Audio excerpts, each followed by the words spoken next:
dari diskusi-diskusi kecil kita ternyata kita mempunyai kesamaan untuk bisa ditanyakan secara langsung kepada Mas Riko. Walaupun Mas Riko sudah pernah membahasnya di beberapa YouTube yang ada, kan begitu ya. Mungkin di sisa waktu ini mungkin mohon izin supaya kita mendapatkan penjelasan yang luar biasa dari Mas Riko.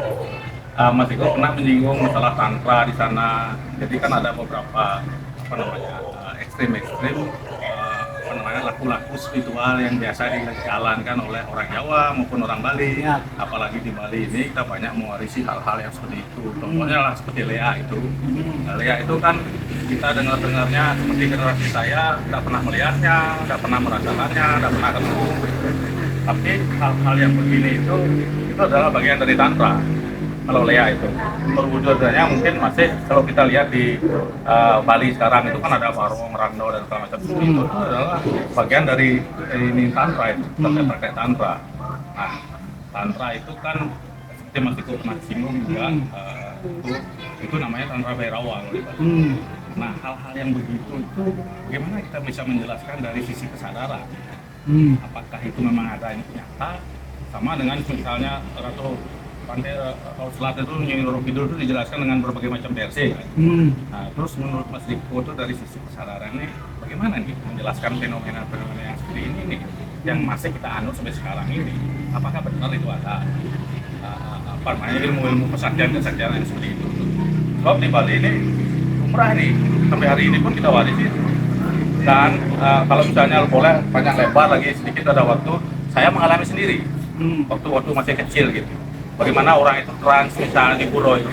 Di pura nih, tadi saya saya menyaksikan sendiri. Ini ada tetung nih, tetung tuh pacok yang lium, ya payung dia pura-pura itu. Jadi dia tuh melompat kayak monyet ya. Tak melompat di bawah tetung itu dia gelanting ini nggak patah tetungnya. Dia 3 kali mau pindah tempat itu nggak patah. Sedangkan kalau kita ambilnya gini bisa patah itu. Dan fenomena-fenomena yang lain yang terkait dengan kelautan. Misalnya dia menganggap api ini seperti air gitu di pinikan pada saat kelautan itu. Dan apa yang dikatakan oleh orang-orang yang dianggap trans kayak begini benar apa adanya persis seperti kebenarannya kayaknya seperti luar biasa gitu. Cuman itu aja mungkin di awal mungkin barangkali mungkin ada yang menambahkan nanti lagi segala macam. Terima kasih banyak. Jadi gini, jadi tantra itu kan ada Vigyana Bhairawa Tantra itu kan Vigyana Bhairawa Tantra itu kan asalnya tantra itu kan kumpulan teknik yang menjadikan satu itu ada 10 Hindu ya kan, kemudian dari ajaran Hindu kemudian Buddha itu terpengaruh setidaknya oleh ajaran tantra.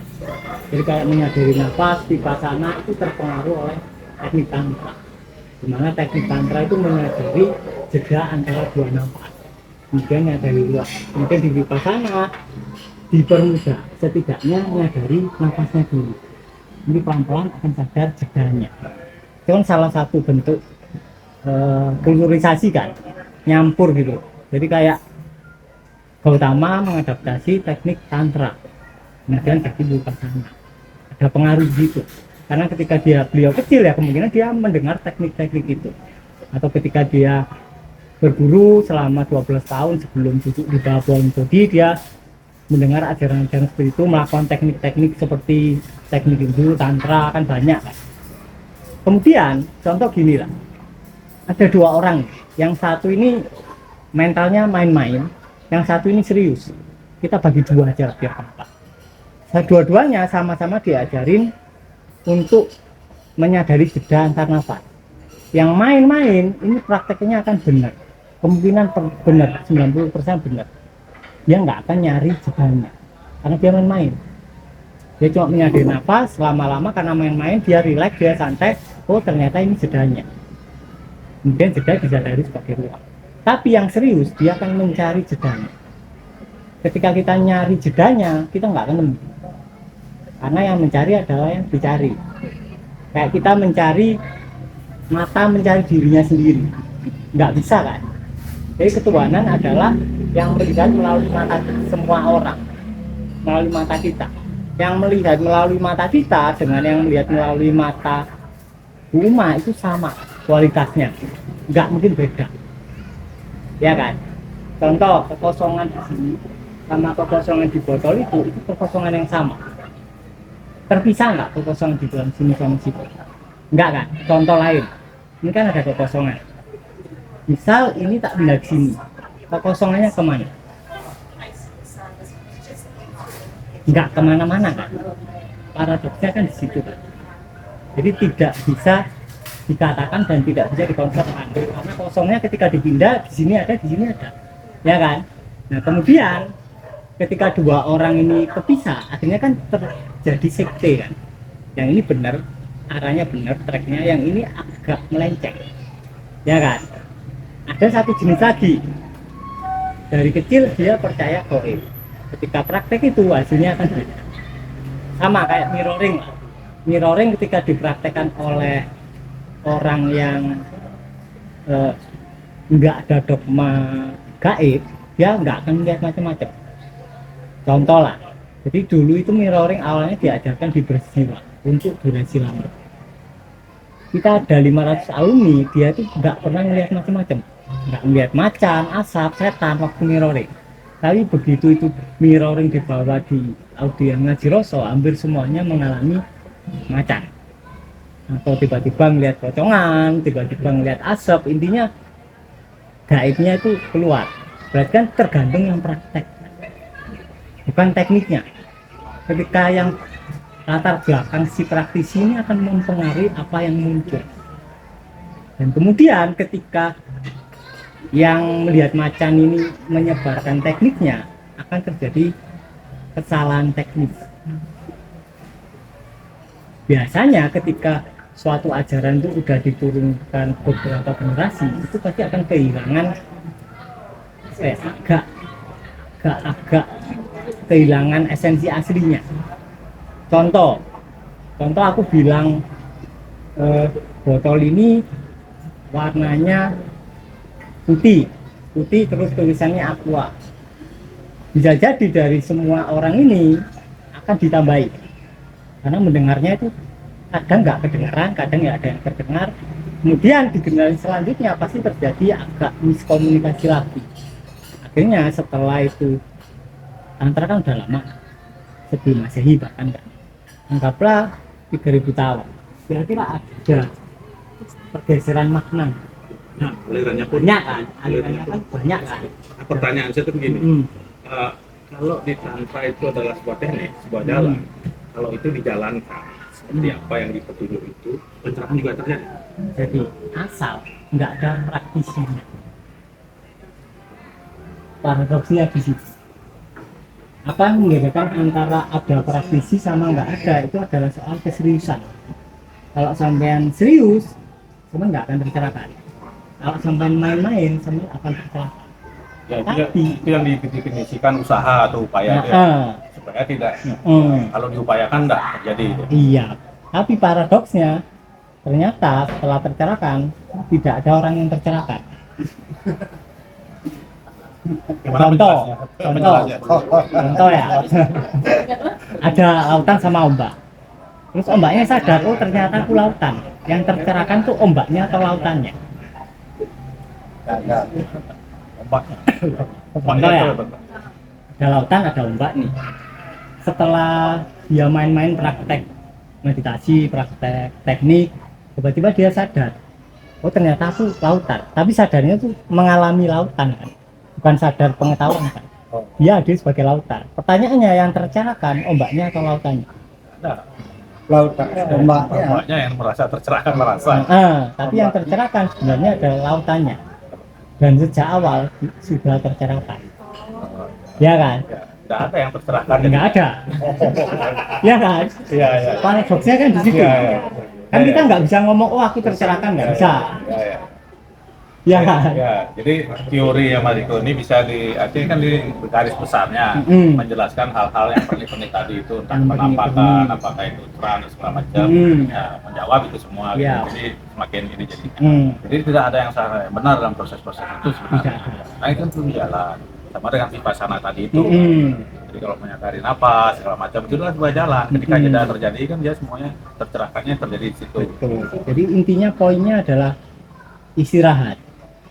Holiday kan artinya dua, liburan dan hari suci, ya kan? Sama kan berarti kan. Jadi aslinya main-main. Ketika kita main-main nggak serius ya kita akan sadar.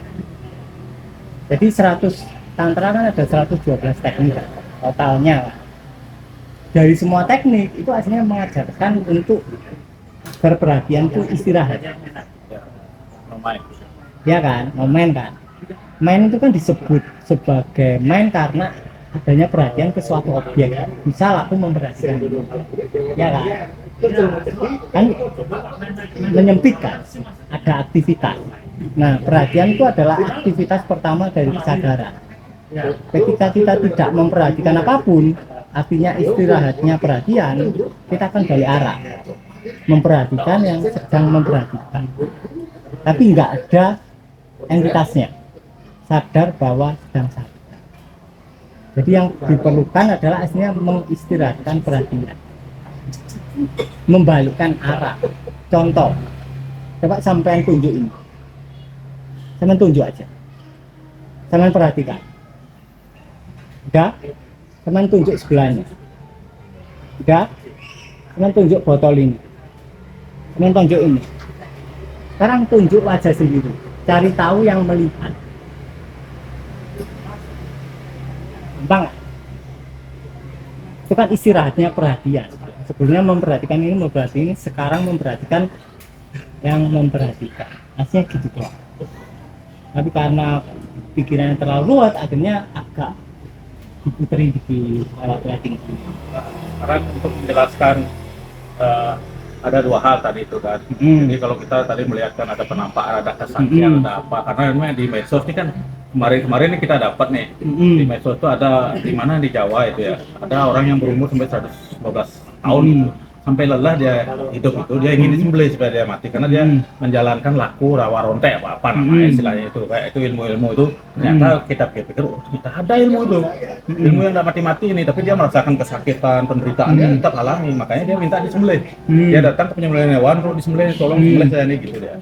Kakek siapa namanya itu, gitu. Dari tadi itu mungkin bisa kita jelaskan lah secara teori tension kita ke sana gitu ya. Terus apa namanya, bagaimana menjelaskan moksa? Moksa itu kan gini, moksa itu kan sebenarnya ajaran Hindu kan, ya kan? Boleh dikatakan Boleh dikatakan seperti itu. Moksa itu adalah berakhirnya diri kan.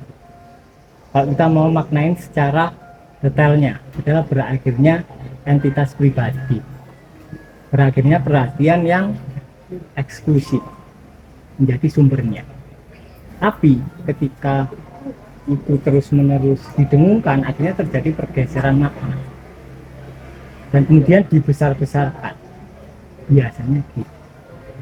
Contoh gini weh, yang nyata itu gini weh, satu kampung, satu daerah. Waktu aku kecil kan aku tinggal di Malang, dan daerah namanya pokoknya daerah.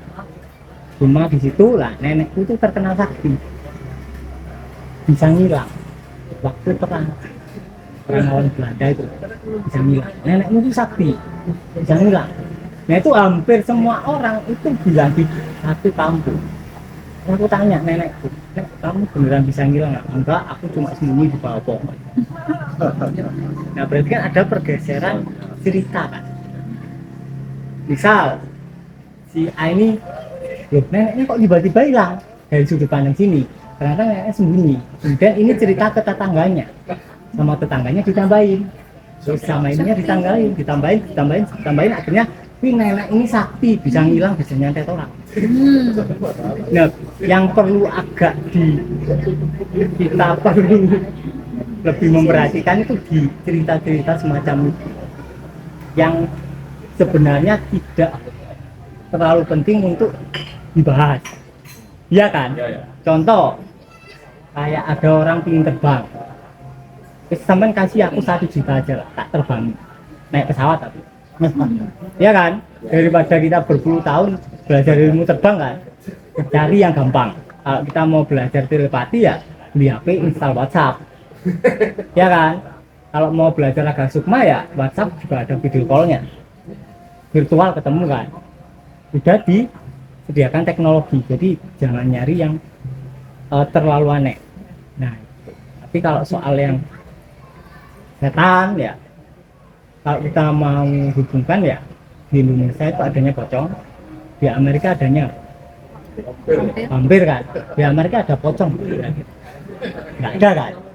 Kenapa? Kalau memang setan itu adalah suatu realita, harusnya dia tetap lihat pocong. Why lihatnya beda? Dan kalau kita di Terawang nih, misal nih ada 10 dukun nih nerawang kita, yang satu dukun bilangnya wah kodamu buta hijau, kemudian dukun kedua pasti beda, wah kodamu nenek lampir nih, yang ketiga kan bilang wah kodamu tuyul mosing. Iya tuyul caranya mosing, kan harus punya rambut panjang kan. Jadi yang nerawang pasti beda-beda, tergantung sudut pandang pikirannya masing-masing. Tapi kesimpulannya di bawah kesadaran artinya itu enggak terlalu penting. Itu nggak penting, ya ekspresi dari kesadaran itu sendiri dan tidak perlu terlalu diperhatikan. Makanya ada beberapa orang yang sepanjang hidupnya itu ketemu setan mulu, tapi ada tipe orang yang ketemu uang mulu. Lebih enak mana kira-kira? Ada yang sepanjang hidupnya itu ketemu nangis mulu, ada yang ketemu diselingkuhin mulu. Nah itu kan soal perhatian aja lah. Makanya penting mengistirahatkan perhatian. Luar biasa, Otomatis sedih. Caranya istirahat ini gimana? Besok caranya. Terlalu panjang. Iya. luar biasa Mas. Berarti kalau tadi dari Mas jelasin itu yang main-main malah lebih mudah menemukan. Yang main-main lebih mudah. Artinya kita nggak perlu serius ya. Biasanya gini, paradoksnya yang ikut lighting ini tuh kalau penasaran doang, dia tuh cepat sadar. Tapi kalau kan disuruh ngisi form kan, itu kalau yang ngisinya panjang itu biasanya agak lama. Karena dia terlalu serius dengan cerita pikirannya. Berarti kita harus tidak perlu Jangan serius. serius, perbanyak tertawa. Ah, Ya tertawain diri sendiri. Banyak tidur kalau itu. Perbanyak tidur lebih baik daripada perbanyak mikir. Berarti hidup ini sendagila. Banyak Iya. bermain. Nah, Semua ajaran kan bilang gitu kan. Di Hindu kan ajarannya kan lila kan, Ya, lila kan, sendagila kan. Ya, Itu harus dipraktekkan. ya. Hampir semua ajaran pasti ya terkait lila sendagila. anak saya Main-main. juga kan namain Lila. Jadi senang bermain. Hidupnya happy terus. Hidupnya. Ya. Nah, luar biasa Mas itu. Artinya ya Sedikit-sedikit mau apa namanya paham, tapi sebenarnya banyak fenomena yang sebenarnya yang sejenis yang ingin kita tanyakan. Barangkali mungkin yang lain-lain kan banyak yang alami. Kalau di Bali ini kan itu kasanahnya masih ada. Ya literasi kayak gitu masih tersimpan dengan baik. Kita masih mewarisi ibu rupa. Ini di museumnya ada kok. Kalau orang sekarang mau misalnya kita bicara tentang Lea aja lah, ada banyak orang yang nggak percaya kan. Iya. Orang itu ada kok, mau praktek mau gimana ada. Iya. Bahkan itu disertasi dari orang-orang yang belajar di IAD itu tentang itu. Kalau dia mau S1 ada sarananya, ada segala macam, itu udah tantra, itu praktek tantra itu. Salah satunya kan itu Lea itu kan tantra itu bagiannya itu. Nah itu yang kita sempat sampai hari ini kan pemahamannya juga seperti apa, padahal katanya ini Lea itu adalah lingga aksara itu ilmu yang luar biasa, ilmu tentang kesadaran. Tapi dipersepsikan dia itu brutal. Ya itu segala macam menyakiti orang sampai enggak sebenarnya. Udah enggak. Jadi kalau orang mau belajar ke sana itu jangankan karena dia udah mendapatkan ekstasi yang tertinggi dari kesadaran itu, nggak akan tertarik lagi melakukan hal-hal yang sepele, nyakitin orang, mau supaya kelihatan cantik atau apalah, sudah nggak tertarik lagi. Itu kira-kira yang saya simpulkan seperti itu. Jadi orang-orang itu apalagi ya tergantung intensi kita lagi. Sekarang tuh kalau mau bicara tentang itu masih ada, lihat aja di museum. Di museum itu di Lontar itu kan ada ini ya. Maksud saya itu kan apakah hal-hal yang seperti itu patut kita percayai masih sekarang atau memang itu tidak ada, itu pertanyaan. Ya aslinya semuanya nggak ada. Semuanya nggak ada. Semuanya nggak ada kan aslinya ya. Aslinya semuanya nggak ada. Sekaligus ada. Paradoksnya di situ. Ombak itu nggak ada bagi lautan, tapi ya ada. Jadi antara ada dan tidak ada. Objek itu antara ada dan tidak ada. Sama kayak gini. Kita balik yang tadi lah, Lea. secara esensi kan bagus ya, itu kan ilmu tantra yang bagus. Jadi ada suatu teknik di tantra itu terkait 5 warna yang digabung jadi satu. Mungkin itu yang akhirnya terkulturisasi dengan budaya yang ada di Bali, kemudian membentuk lea. Mungkin, aku nggak tahu sejarahnya. Mungkin. Kemudian menciptakan suatu teknik untuk mengalami kesadaran. Tapi dilihat oleh orang luar, wah ini ilmu gaib. Ya kan? Kemudian dari desas-desus akhirnya untuk nyantet, untuk ini. Padahal yang benar ya ini untuk mengalami kesadaran. Ya kan? Berarti kan desas-desusnya itu kan salah. Kayak yang tadi, kayak nenekku nggak sakti terus dibilang sakti, bisa yang macam-macam. Ya kayak gitu. Jadi ada baiknya kita lebih menyadari suara yang ada di kepala. Ya kan? Suara masyarakat yang dominan itu aslinya berupa suara di kepala kita. Suara yang didengarin.